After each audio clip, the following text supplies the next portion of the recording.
2019 నవ్య ఆంధ్రప్రదేశ్ ఏర్పడిన తర్వాత రెండవ సార్వత్రిక ఎన్నికలు జరుగుతున్న నేపథ్యంలో ఎర్రగొండపాలెం కాన్స్టిట్యున్సీలో పబ్లిక్ పాలసీ ఎలా ఉంది అనే అభిప్రాయ సేకరణలో భాగంగా ఇప్పుడు ఎర్రగొండపాలెం వైసీపీ అభ్యర్థి ఆదిమూలపు సురేష్ గారు మనతో ఉన్నారు.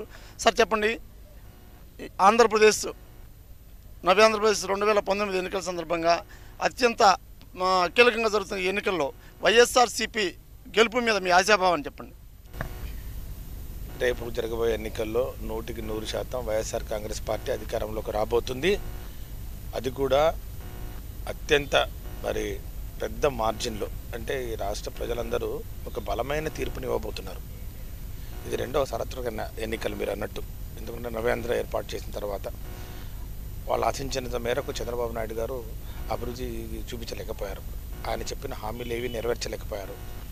అన్నీ జరగనవి జరిగినట్టు, జరిగిన అవినీతి ఏమి జరగలేదన్నట్టు ఒక బ్రహ్మావతి అంటే అమరావతి లాగా ఆ విధంగా ప్రజలను మభ్యపెట్టి ఏదో చేశానని చెప్పే ఒక ప్రక్రియను 5 సంవత్సరాల పాటు వేల కోట్ల రూపాయల ప్రభుత్వ ధనం వెచ్చించి పత్రికల్లో ప్రకటనలు గుప్పించి ప్రజలను పక్కదో పట్టించిన పరిస్థితి ఈరోజు. దానివలన ఈరోజు తెలుగుదేశం పార్టీ ప్రజల్లో పూర్తిగా విశ్వసనీయతను కోల్పోయింది. రాష్ట్ర ప్రజలందరూ ఖచ్చితంగా జగన్మోహన్ రెడ్డి గారికి ఒక అవకాశం ఇవ్వాలని చెప్పి ఎదురు చూస్తూ ఉన్నారు. ఒక మార్పు కావాలని కోరుకుంటా ఉన్నారు. ఈసారి ముఖ్యంగా 2000 తర్వాత 2000 సంవత్సరం తర్వాత పుట్టిన వాళ్ళు ఎవరైతే ఉన్నారో న్యూ మిలీనియంలో 2K మిలీనియంలో పుట్టిన వాళ్ళు మొట్టమొదటిసారిగా వారి ఓటు హక్కును వినియోగించుకోబోతున్నారు. యువత 18 years ప్లస్ వాళ్ళు మాత్రం ఖచ్చితంగా జగన్మోహన్ రెడ్డి గారి నాయకత్వం చూస్తూ ఉన్నారు. కాబట్టి మేము చాలా బలంగా ఉన్నాం. పార్లమెంట్లో కూడా మేము 25కు కనీసం 22-23 స్థానాలు, అసెంబ్లీకి 175కు గాను 122 నుంచి 120 స్థానాలు గెలవబోతున్నామని ప్రతి సర్వేలు చెప్తా ఉన్నాయి. మీరు ఈరోజు చూశారు ఎర్రగొండపాలెంలో కూడా ప్రజలు ఏ విధంగా నీరాజనాలు పట్టింది. ఈరోజు నవ్యాంధ్రప్రదేశ్ ఏర్పడిన తర్వాత రెండవ సార్వత్రిక ఎన్నికలు 2019 ఎన్నికలు సమీపిస్తున్న తరుణంలో ఎర్రగొండపాలెం నుంచి రెండవసారి పోటీకి అజితారావు గారు అభ్యర్థిగా పోటీ చేస్తున్నారు. ఇక్కడ ఎర్రగొండపాలెం నియోజకవర్గంలో వారి గెలుపు మీద వారి ఆశాభావాన్ని వ్యక్తం చేసే ప్రయత్నం చేద్దాం. మేడం గారండి, రెండవసారి మీరు పోటీ చేస్తూ ఉన్నారు. ఇక్కడ ప్రజాస్పందన మీకు ఎలా ఉంది?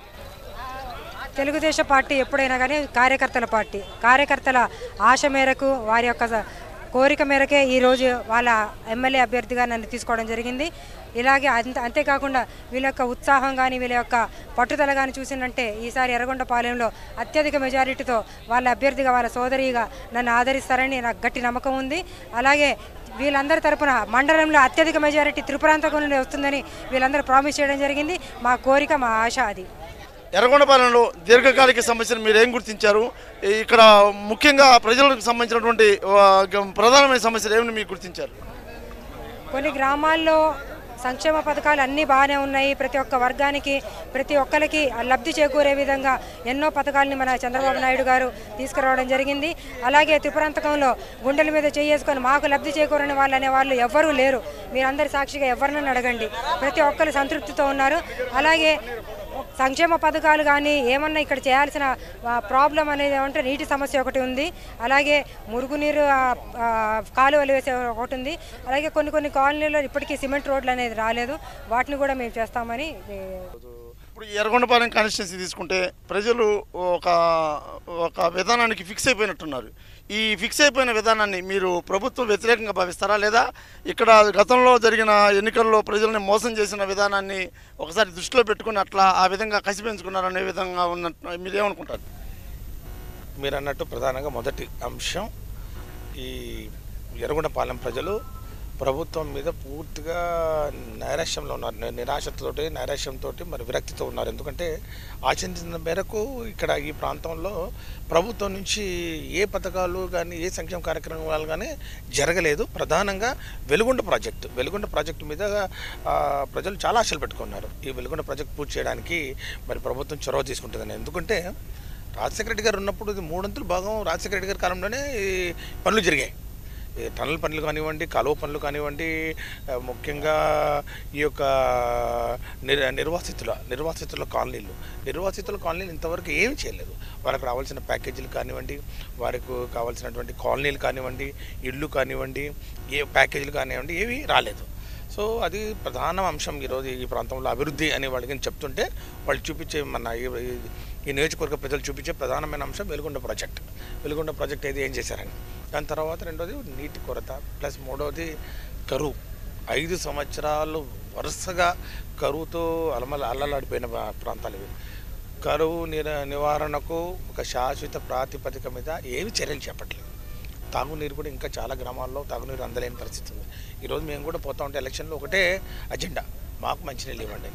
సో అది ప్రధానమైన అంశం. రెండో అంశం మీరు అన్నట్టు డేవిడ్ రాజు గారు ఎవరైతే మరి ఈరోజు పార్టీ ఫిరాయించి తెలుగుదేశం పార్టీకి మరి వెళ్ళి ఇక్కడ వైఎస్ఆర్ కాంగ్రెస్ పార్టీలో అత్యధిక మెజారిటీ జిల్లాల్లో మొదటి స్థానంలో ఉన్న వ్యక్తి మొదటిగా పార్టీ ఫిరాయించి అవినీతికి పాల్పడి చాలా చాలా మరి పనులు ఈరోజు ప్రజా వ్యతిరేక కార్యక్రమాలు చేసి పూర్తిగా నియోజకవర్గంలో రాష్ట్రంలో ఎంత అవినీతి ఉందో అది ఎర్రగొండ పాలనలో కూడా అంత అవినీతి ఉన్నది. విచ్చలవిడిగా ప్రతి విషయంలో కూడా అవినీతి రాజ్యం వెళ్ళింది. పోస్టులు కానివ్వండి, పొలిటికల్ పోస్టులు, వాళ్ళ పొలిటికల్ పోస్టులు కానివ్వండి, ప్రభుత్వ పోస్టులు కానివ్వండి, తర్వాత సంక్షేమ కార్యక్రమాల అమలు కానివ్వండి. సో దాని మీద కూడా వాళ్ళు చాలా విరక్తిగా ఉన్నారు. ఒకవేళ ఆయనకైనా అభ్యర్థి ఏంటికైనా ఇంకా దారుణంగా ఉండేది వాళ్ళ పరిస్థితి. ఎందుకంటే ఆయన కూడా గ్రామాల్లో తిరిగే పరిస్థితి లేదు. కాబట్టి రెండు కలుపుకొని ఈ ఎర్రగొండపాలెం నియోజకవర్గ ప్రజలు ఒక బలమైన తీర్పు రాబోయే ఎన్నికల్లో వాగ్దానం చేస్తాం. అలాగే ఎర్రగొండపాలెంలో కాన్స్టిట్యున్సీలో ఎక్కడికి వెళ్ళినా సరే ప్రధానంగా వెలుగొండ ప్రాజెక్టు గురించి అయితే పరిస్థితి. వెలుగొండ సాధన కోసం మీరు ప్రత్యేకమైనటువంటి ఏదైనా డ్రైవ్ చేపట్టారు? మా ముఖ్యమంత్రి గారు ఆల్రెడీ చెప్పారండి, ఈసారి వానాకాలం కంటే ముందుగా వెలుగొండ ప్రాజెక్టు పూర్తయి ఈ ప్రాంతానికి పశ్చిమ ప్రాంతం కరువుతో నీటి సమస్యతో బాధపడుతూ ఉన్నది ఎన్ని సంవత్సరాల నుంచి. ఈసారి అలాంటి సమస్యని లేకుండా వెలుగొండ ప్రాజెక్టుని త్వరలో పూర్తి చేస్తారని మా ముఖ్యమంత్రి ద్వారా మీ అందరికీ హామీ ఇస్తా ఉన్నాం. అలాగే ఈ 2019 ఎన్నికల పోటీ చేసే సందర్భంలో ఎర్రగొండపాలెంకి సంబంధించి ప్రత్యేకంగా మీరేమైనా ఒక ఎజెండాను ఏర్పాటు చేసుకున్నారా? ఎర్రగొండపాలెంలో అది ముఖ్యంగా మన జిల్లాలో చూస్తే చాలా వెనుకబడిన ప్రాంతం అండి. ఇక్కడున్న నీటి సమస్య ముఖ్యంగా కరువు ప్రాంతము, సాగునీటికి తాగునీటికి ఎంతో ఇబ్బంది పడుతున్న పరిస్థితులు ఉన్నాయి.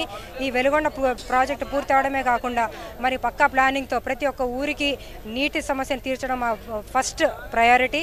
అలాగే చాలా తండలలో కానీ చాలా చెంచు గ్రామాల్లో కానీ ఇప్పటికీ రోడ్డు సౌకర్యం కానీ కరెంటు సౌకర్యం కానీ చాలా తక్కువగా ఉంది. ఆ కనెక్టివిటీని ఏర్పాటు చేయడం మా సెకండ్ ప్రయారిటీ.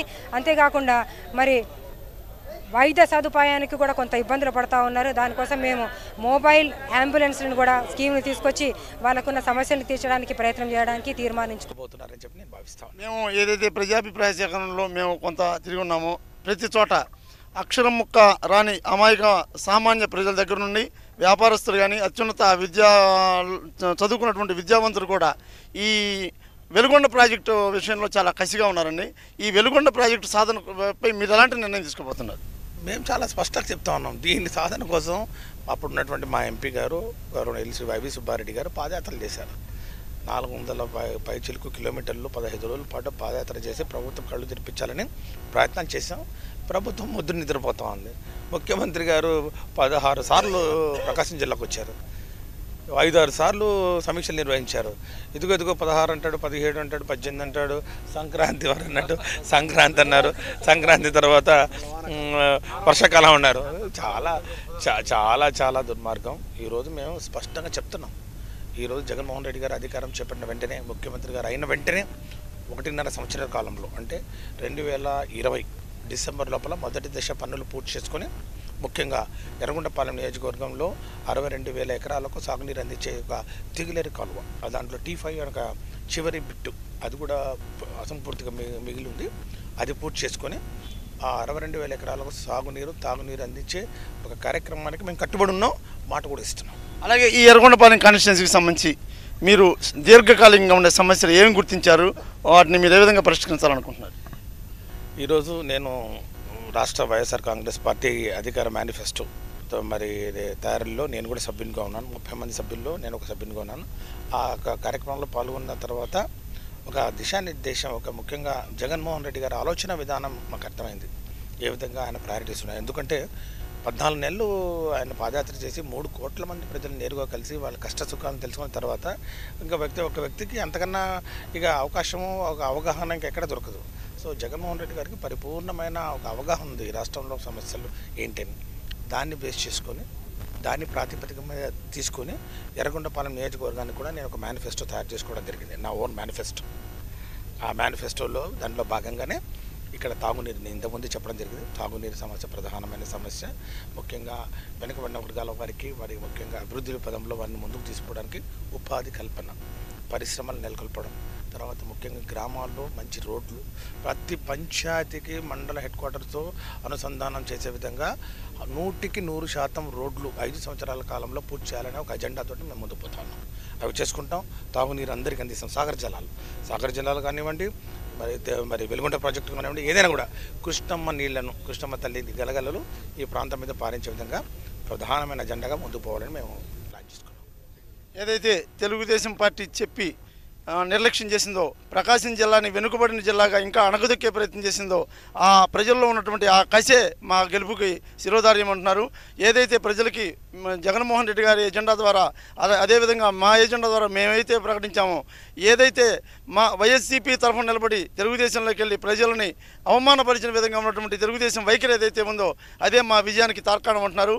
ఏదైతే మేము ఇచ్చిన ప్రతి కార్యక్రమాన్ని అక్షర సత్యంగా చేసి చూపిస్తామని గెలుపు దిశలో ప్రయాణిస్తామంటున్నారు ఆదిమూలపు సురేష్ గారు. కెమెరామెన్ సురేష్తో సాయి, ఎర్రగొండపాలెం. అలాగే గత ఎన్నికల్లో మీరు పోటీ చేసి ఇబ్బంది ఓడిపోయారు. అదే మళ్ళీ మొక్కవని ధైర్యంతో మళ్ళీ ఇదే నియోజకవర్గాలు ఇదే ప్రజల దగ్గరికి వెళ్తున్నప్పుడు వాళ్ళల్లో మీకు ధైర్యం ఏ విధంగా కనపడతా ఉంది? నాకు ఒకటే ధైర్యం, ఎందుకంటే ఈరోజు వీళ్ళ ముందు నేను ఇక్కడ నిలబడగలిగానంటే వాళ్ళు తెచ్చుకున్న అభ్యర్థిగా ఉన్నా. నేను నాయకులందరికీ ఆశ ఉన్నా కానీ మా చంద్రబాబు నాయుడు గారు IVRS పద్ధతుల్లో ప్రజల సంక్షేమము, ప్రజల యొక్క అభీష్టం ఏంటి, ప్రజల కోరుకున్న నాయకులు ఎవరు అనేది వాళ్ళని తెలుసుకొని వాళ్ళ కోరిక మేరకనే నాకు ఈ అవకాశం ఇవ్వడం జరిగింది. కాబట్టి నన్ను నిరాశపరచరు, వాళ్ళు కోరుకున్న వాళ్ళని ఓడించే ప్రసక్తే లేదని నా నమ్మకం.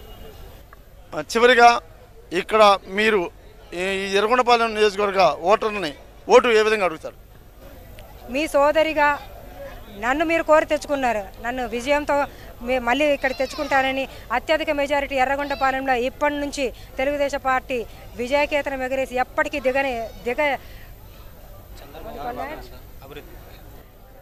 ఎప్పటికీ రెపరెపరాడే విధంగా ఉంటారని నా నమ్మకం. అంటే స్థానిక అభ్యర్థిత్వంగా వచ్చిన ఫీలింగ్ ద్వారా మీరు ఎర్రగొండపాలెంలో స్థానికంగా ప్రజలకు అందుబాటులో ఉండే మీరు ఎటువంటి నిర్ణయం తీసుకుంటారు?